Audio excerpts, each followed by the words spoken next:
Hey, what is up guys, welcome back to the channel and welcome back to Gran Turismo 7. It's that time of the month once again where I put my points forward of where I want the next update and beyond to go for Gran Turismo 7. Obviously next up will be update 1.48 after update 1.47 released this week as a bug fix update.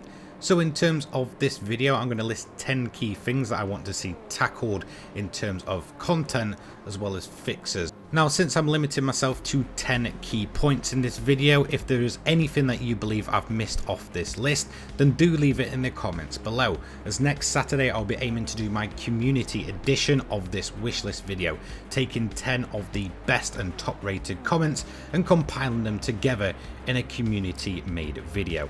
So again, don't forget to leave your wish list down below. I will be picking the 10 best ones as well as the top rated ones that are brought to my attention over the next week or so. Anyway, let's move in to point number 1, which is obviously going to be a track. Now, in terms of the 2024 tracks, we had Grand Valley Highway 1, which was a bit of a butchering of an absolute classic, a complete overall theme redesign, and I think it fell flat with a lot of long-term players. Instead of just updating the track and making some modern adjustments, they completely changed it to a road course, and in all honesty, I really don't think the racing is just that good at that track. And then obviously we had Lake Louise, which is the introduction of snow to the game, and again very limited in terms of its use and I guess overall usefulness to the game. So I definitely think it's time to bring a new real world circuit or another proper Gran Turismo classic in terms of circuit based racing to the game.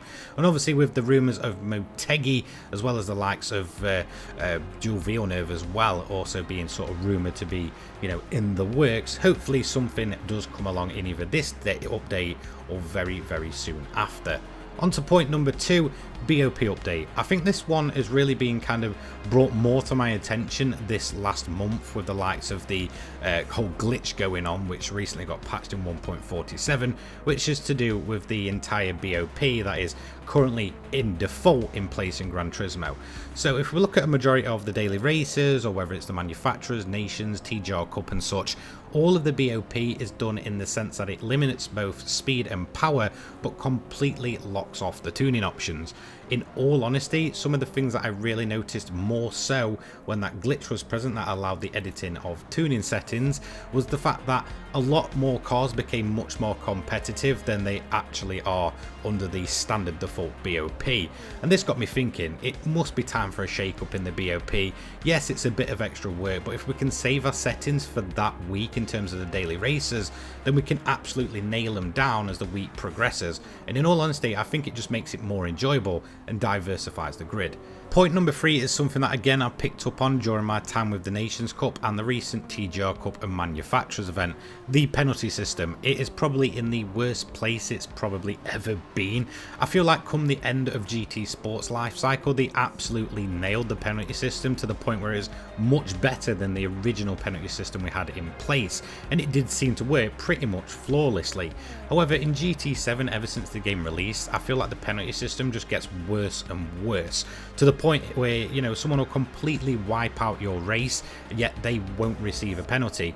Yes, the likes of heavy damage is on in the higher leagues and stuff like that, but that doesn't really stop people just doing this and taking advantage of it and then completely running away with no penalty whatsoever. Also, the likes of pit limits are very awkward at some tracks and just a little bit off. So for me, the penalty system really does need looking at to punish those bad eggs. And that's going to move me on to point number 4. I think we all knew this one would come up at some point. RNG removed. So what do I mean by RNG in GT7? Obviously I'm talking about the dealership invites and the entire roulette system. It is still far too heavily against the actual player themselves. So when it comes to your daily marathon, a lot of the time, even on the higher ticket rewards, you will just get absolute junk. It really isn't worth it. And in terms of the quality of the tickets, more than likely you will get 3 or 4 stars, let's say probably 95% of the time. time. It's very rare that you'll actually see a 5-star, a 6-star, or anything really other than the 3, 4 and the parts ticket.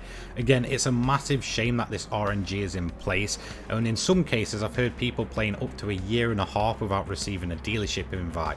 It either needs to be entirely removed or massively toned down to the point where, you know what, it might actually favour the player a bit more than the current system in place. I do feel like it's calmed down in recent times, but it still feels far too against the player to be of any use. And that's going to move me into missions next, the long abandoned feature that we've not really seen anything from ever since that first proper content update of GT7.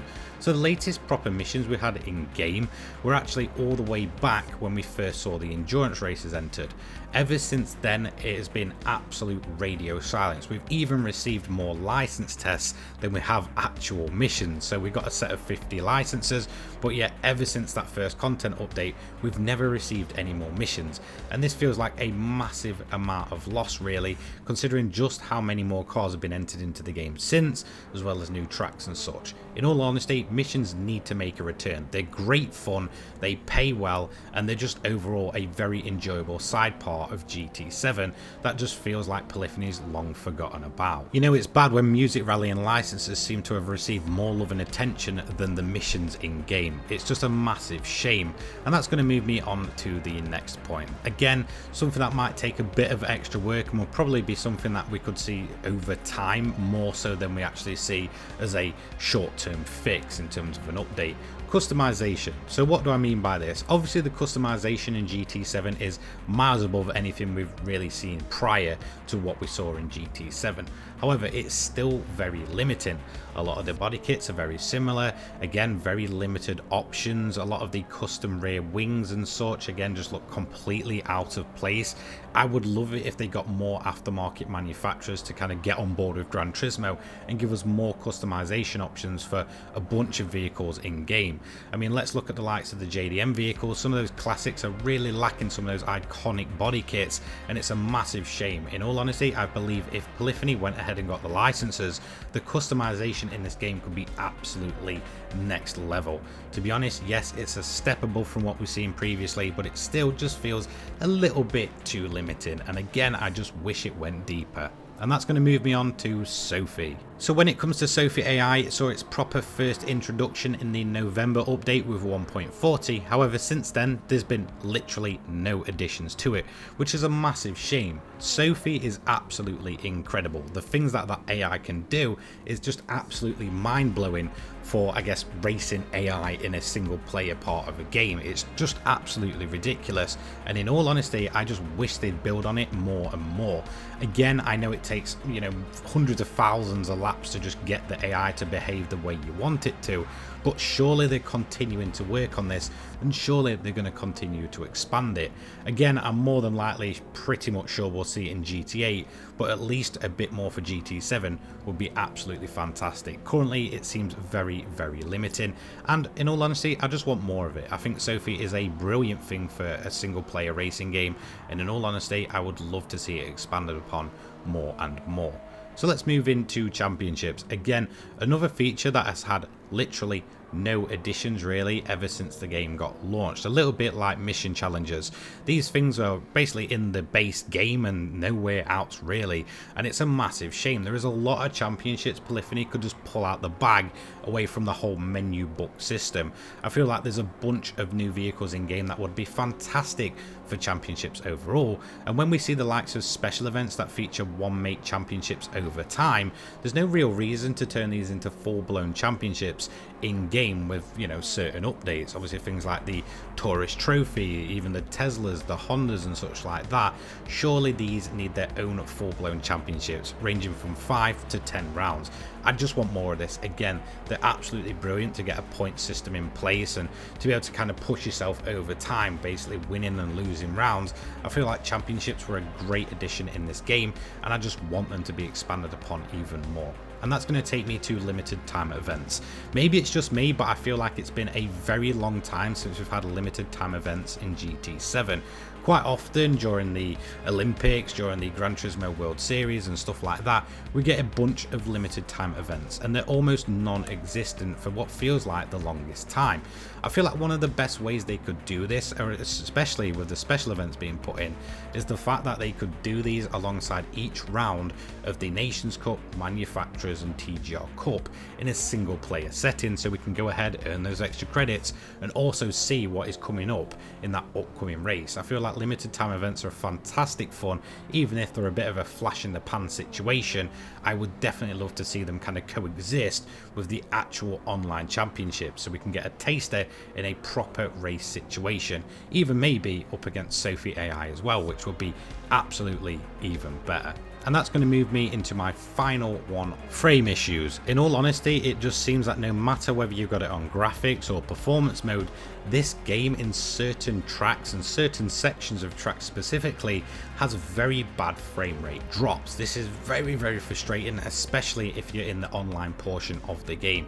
And you'll always know the difference between lag and frame rate issues, considering that it'll sort of almost skip around and go all slow and stuff before it eventually picks itself back up. It is massively frustrating to be in the heat of a battle and then your frame rate drops and then decides to pick back up a little bit later. It seems very specific at certain tracks when there's a certain amount of AI on the track or other players as well, and it's a massive shame in a competitive racing game where you can lose time and positions just due to that split 1 or 2 seconds where the frame rate will start dipping and then pick itself back up. For me, this is something that has plagued the game for what feels like the longest time, and there seems to be almost no fix. Again, it doesn't seem to matter what setting you're actually in. So there we go, that is 10 key points that I'd love to see in 1.48 and beyond. Don't forget to let me know what you want to see from update 1.48 and beyond. And again, I will try and get that community made video out for next Saturday. Again, I'll be picking the 10 top rated and also the best ones that I just think are absolutely fantastic. So if you say a bunch of specific cars, I'm not going to include them. I think that's definitely something for another video, but key points that focus on current issues with Gran Turismo 7 are absolutely a must, and I cannot wait to see what you guys have to say in the comments down below. A massive thank you to all of my channel members who help this channel in between uploads. If you do want to become a channel member, it is massively appreciated, so a big thank you to all you guys listed on screen now, and a big thank you to all you guys watching at home. Have a fantastic rest of your weekend. Take care guys. Peace.